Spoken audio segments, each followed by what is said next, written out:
বর্তমান পৃথিবীতে নিরক্ষরতা দূরীকরণের জন্য বহুমুখী পদক্ষেপ শুরু হয়েছে। আমার বাংলাদেশে বিভিন্ন জায়গায় গেলে দেখি সাইনবোর্ড লেখা আছে, উপজেলার নাম এমুক উপজেলা নিরক্ষরতা দূরীকরণ সেখানে সাকসেসফুল হয়েছে, এমন একজন লোক নাই যিনি নিরক্ষর। শিক্ষা জাতির মেরুদণ্ড। পৃথিবীর অনেক দেশ আছে 100-তে 100% শিক্ষিত। তার কারণ হলো ওই সমস্ত দেশে শিক্ষার যাবতীয় কারিকুলাম সব ফ্রি। ইউরোপে যাবেন, ইংল্যান্ডে যাবেন, আমেরিকায় যাবেন, কানাডায় যাবেন, অস্ট্রেলিয়ায় যাবেন,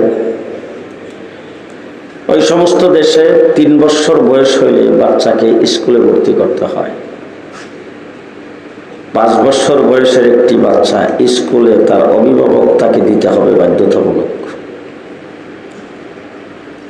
গোটা পৃথিবীতে শিক্ষার এখন বিভিন্ন রকম কারিকুলাম শুরু হয়েছে।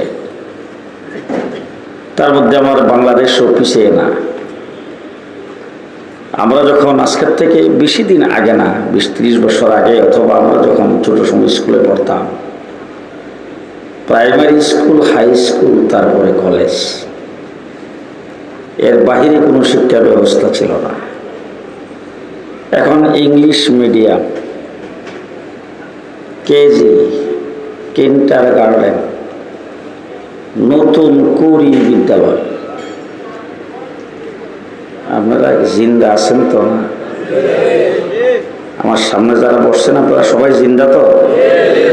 আমি তো কবরস্থানে কথা বলতেছি না, জিন্দা মানুষের সামনে না। আপনারা জিন্দা আছেন যেটা আপনারা জানাইবেন, তো জানাইন যে আপনারা জিন্দা আছেন। বাংলাদেশের আমরা ঢাকা শহরে দেখি অনেক বাচ্চা, ছোট বাচ্চাকে স্কুলে ভর্তি করছে। সকালবেলা বাচ্চার মা, বাচ্চার বাবা তাকে স্কুলে নিয়ে যাইতেছে, রিক্সার মধ্যে বাচ্চা কোলে ঘুমাই গেছে। দেখেন না এরকম? তো শিক্ষা জাতির মেরুদণ্ড, এবং মানুষকে ভালো শিক্ষা দেওয়ার জন্য বহুমুখী বহুরূপী ব্যবস্থা বর্তমানে কায়েম হয়েছে। আমি আমার বাংলাদেশের কেজি, কিন্ডারগার্টেন থেকে শুরু করে ইংল্যান্ডের অক্সফোর্ড বিশ্ববিদ্যালয় পর্যন্ত সমস্ত বিশ্ববিদ্যালয়কে চ্যালেঞ্জ করে বলতে চাই, তোমাদের যত শিক্ষা সব হলো পার্ট টাইম।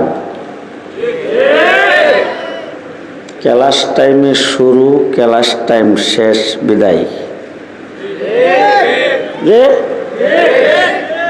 বিদায় হওয়ার পরে ছেলেটা কি পার্কে ঘুরতে গেল, সিনেমা হলে গেল, না কোথায় গেল, বন্ধু গেল বান্ধবীর সাথে, না কার সাথে কে গেল, তার কোনো খবর যে আছে নাই।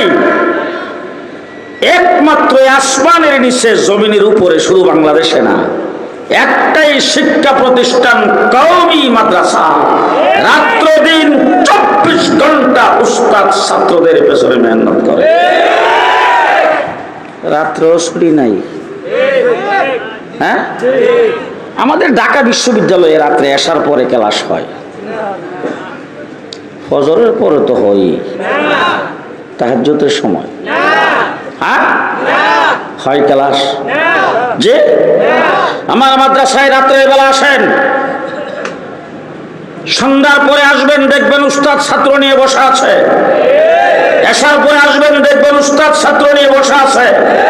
রাত্রের বেলা এসে দেখবেন ঘুমাইছে ছাত্র, উস্তাদও তার পাশে ঘুমাইছে। 24 ঘন্টা, 24 ঘন্টা। শুধুমাত্র পড়ায় ছেড়ে দেওয়া না, তার মাথার থেকে পায়ের পাতা পর্যন্ত, মাথার চুল, হাতে পায়ের নখ সহ, তার পোশাক আশাক, তার উঠা বসা, তার কথাবার্তা, তার চাল চলন, যাবতীয় সব কিছুকে ট্রেনিংয়ের মাধ্যমে নবী হওয়ার জিন্দেগি কায়েম করা হয়। 24 ঘন্টা।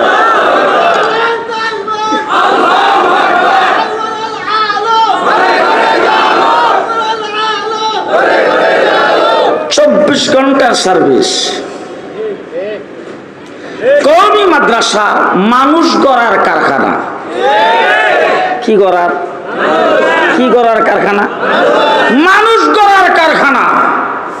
এই মাদ্রাসায় ছাত্রদের পেছনে উস্তাদ 24 ঘন্টা লেগে থাকেন, তার আগাগোড়া সব কিছু উস্তাদ দেখেন।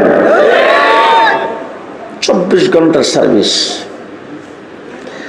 আপনাদের এই দেশে আর কোনো প্রতিষ্ঠানে আছে তো এরকম? হ্যাঁ আছে? নাই? আচ্ছা, এখন আমি আপনাদের জিজ্ঞেস করতে চাই, আমাদের কিন্ডারগার্টেন কেজিতে ছোট বাচ্চাকে ভর্তি করার পরে মা বাবার তো খুব শখ, তাড়াতাড়ি বাচ্চাদের পড়াইতো, আসে না এরকম শখ? হ্যাঁ, তো তাড়াতাড়ি বাচ্চাদের পড়াইবার জন্য যেই স্কুলে ভর্তি করছে, যেই কিন্ডারগার্টেনে ভর্তি করছে, সেই কিন্ডারগার্টেনে যাইয়াই তার একজন শিক্ষকের সঙ্গে আলোচনা করতেছে, স্যার বাচ্চাটা তো বাড়িতে যাইয়া মার কথাও শোনে না, বাবার কথাও শোনে না, ভাই বোনদের কথা শোনে না, সারাদিন মোবাইল নিয়ে বসে থাকে, টেলিভিশনে খালি কার্টুন দেখে। এই বাচ্চাটাকে আমরা একটু ভালো পড়াইতে চাই, আপনি যদি আধাটা ঘন্টার সময় যদি আমার বাচ্চার পেছনে একটু দিতেন, সরেয় সরায়া ABCD ক খ গ ঘ এগুলি আপনি একটু পড়াইতেন। আমি জিজ্ঞেস করতে চাই, তার স্কুলের তারই টিচার, তারই একজন মাস্টারকে যদি আধা ঘন্টার জন্য আপনি যদি বাচ্চাটার দায়িত্ব দিতে চান, প্রাইভেট টিউশন ফি লাগবে না? আপনারাও ঘুমাইছে?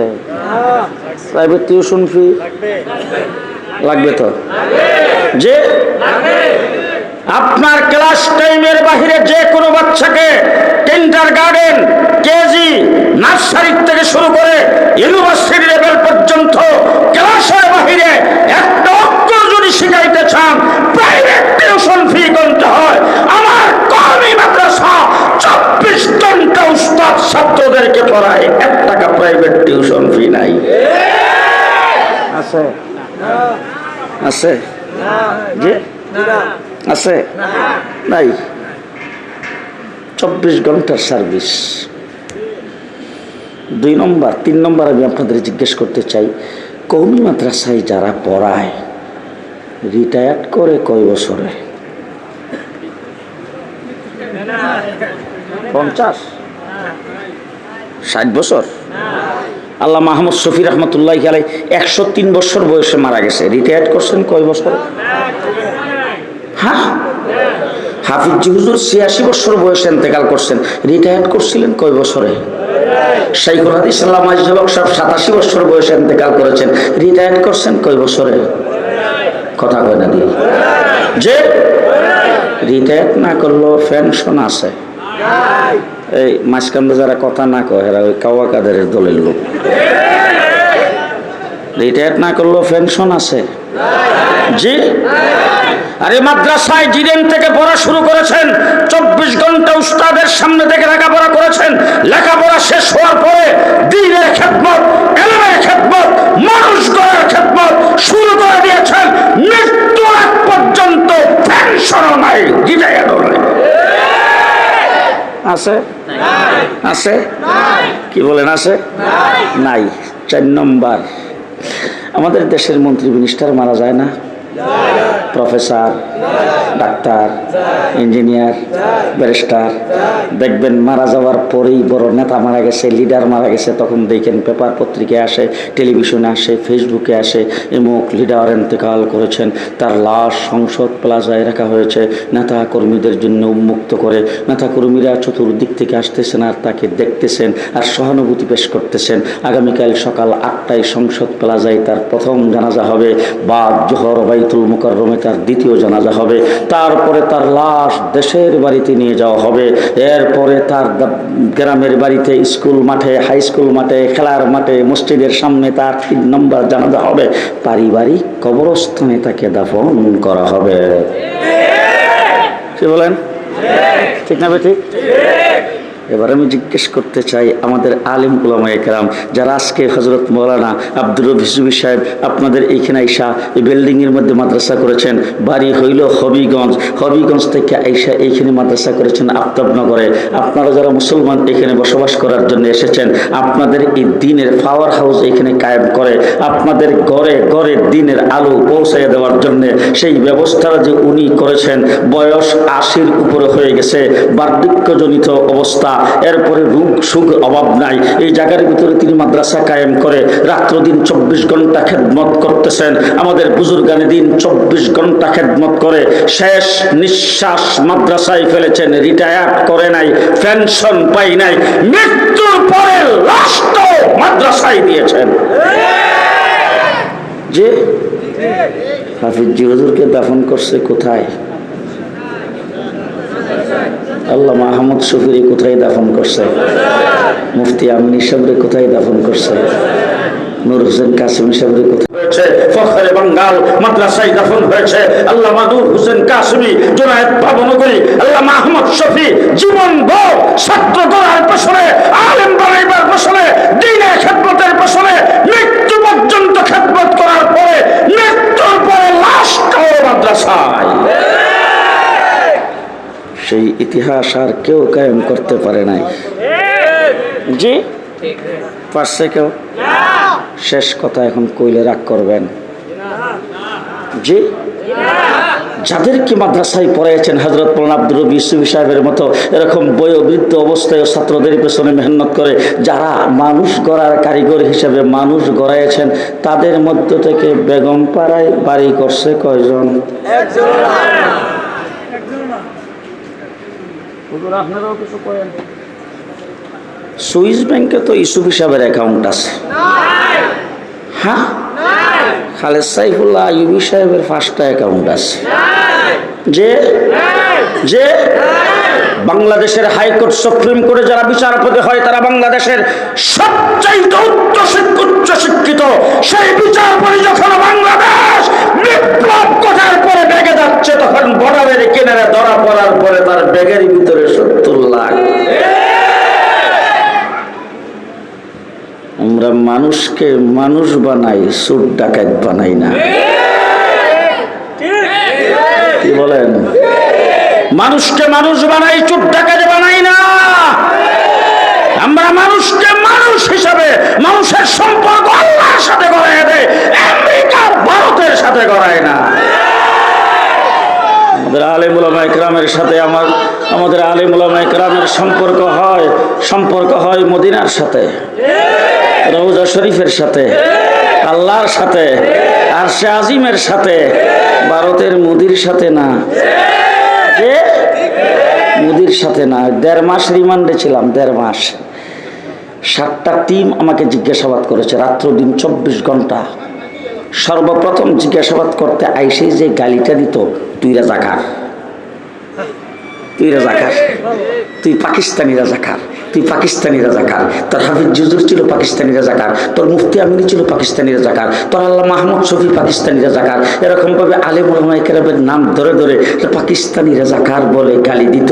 আজকে আপনাদের সামনে পরিষ্কার ভাষায় বলে গেলাম, মাদ্রাসায় পড়ুয়া কোন একজন আলেম 54 বছরের ভিতরে পাকিস্তানের পক্ষে একটা শব্দ উচ্চারণ করে না, একটা বিবৃতিও দেয় না।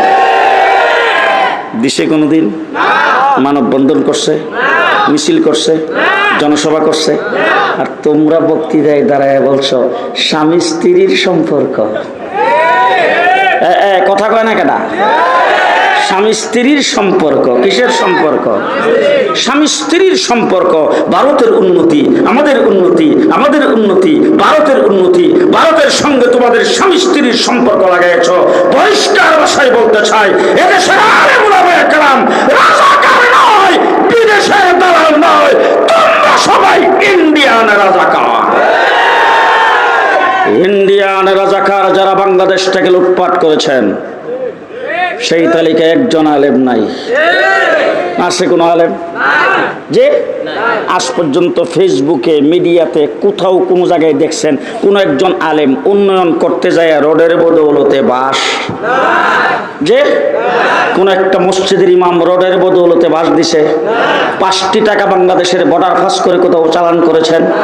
যে আজকে অল বাংলাদেশের যারা সন্ত্রাস করে, যারা জঙ্গিবাদ, যারা এই দেশটাকে তলাবিহীন জুড়িতে পরিণত করেছেন, দিনের ভূত যারা রাতে করেছেন, যারা এই দেশকে লুটপাট করেছেন, চোর, ডাকাত, গুন্ডা, বদমাশ, সবগুলোর একটা ব্ল্যাক লিস্ট প্রত্যেক থানায় আছে, এজেন্সিগুলোর কাছে আছে, ডিজিএফআই, এসবি, এনএসআই সবার কাছে আছে। সেই লিস্টটি যায় তালাশ করে দেখবেন 1%কে কয়েকশো ভাগ করে 1 ভাগও একজন আলেমের নাম নাই। আছে? আছে? আমরা মানুষকে মানুষ বানাই, আমরা মানুষকে আল্লাহওয়ালা বানাই।